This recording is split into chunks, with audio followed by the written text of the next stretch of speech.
if you're new to exercise and resistance training, basic exercises like the press up can be a real struggle. So what I'm going to do in this video is show you how to regress the exercise to make it easier and allow you to progress up to a full press up. So if you find that you're struggling, the easiest way to start off with press ups is with a wall press up.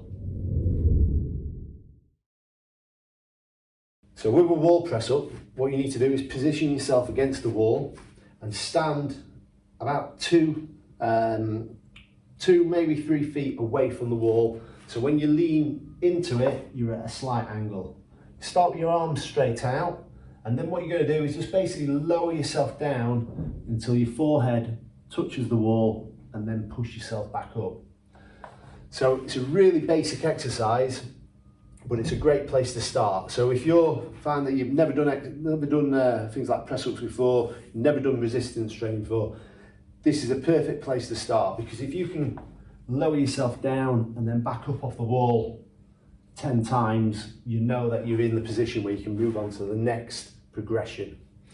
It's also a really good exercise as well. If you've had a shoulder injury at any point, rotator cuff injury, you'll find that if you do things like press ups, that can really impinge on your shoulder. You can get a lot of pain in there. And this is a really good alternative as a rehab exercise as well, just to help you build up shoulder strength around the smaller muscles and joints in your shoulder.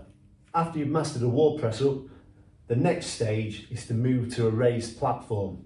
So when we do a press up on a raised platform, what we're going to do is position our hands just slightly wider than shoulder width apart. Try and imagine you screwing or turning 2 taps with your hands.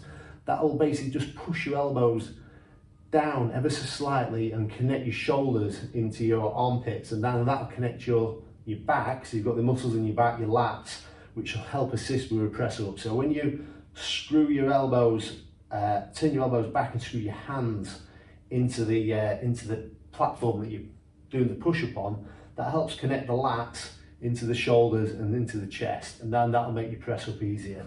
So when we do this, place your hands just slightly wider than shoulder width apart, come up onto your toes, and then lower yourself down as low as you can go. Don't worry if you can't get your chest to the box or to the seat, and then push yourself back up.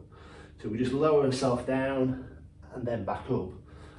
For convenience use, because I'm in the gym, I'm using the bench because it's the only raised platform we really have in this facility.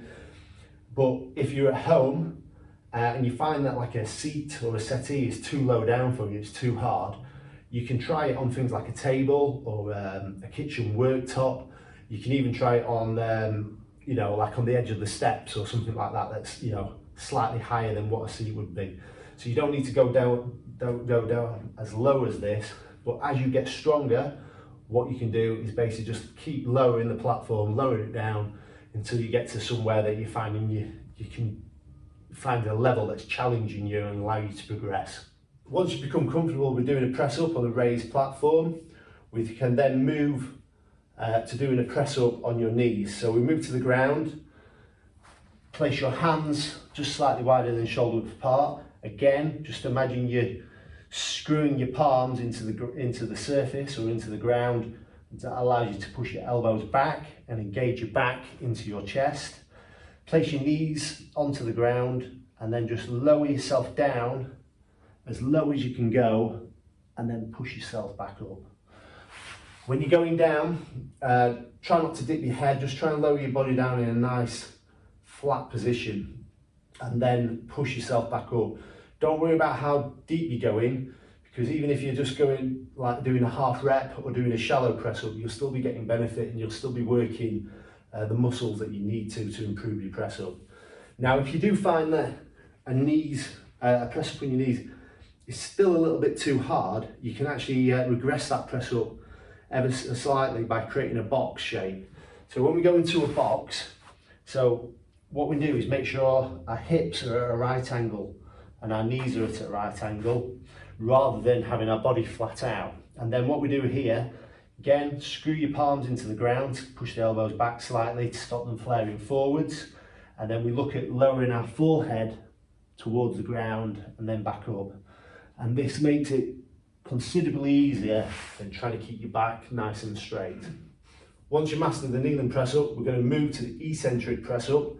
Basically with an eccentric press up, you go into a full press up position in the top, turn your palms into the ground, so we're getting the connection between the back and the chest. We're then going to lower ourselves down to the ground, nice and slowly. When you get to the ground, drop your knees down and then push yourself back up in a kneeling press up. The eccentric movement, where you lower yourself down, is great for building up strength. So when you do get to doing a full press up, they're going to feel that little bit easier. Once you've managed your eccentric press up, what we're going to do is move on to a half press up. So with a half press up, essentially what you're doing is just going to try and lower yourself down and push yourself back up to a range of movement and motion that you feel comfortable with. So a lot of people say, you need to do press ups all the way down to the ground, so you get your chin and your chest right to the ground and back up. But you're still going to get benefit if you're only going to right angles at your elbows, or even if you're only doing a half press up in a full position, you're still going to get benefit. You're still going to build up muscle strength and a certain amount of hypertrophy in your chest and shoulders. So once you've done the eccentric press up and you want to start doing moving on to full press ups, we go into the half press up first. So come up onto your toes and basically just lower yourself down to the point that you feel comfortable, and then push yourself back up. So even this smaller range of movement is still going to work and help strengthen the chest and shoulders, and then allow you to progress to a full press up.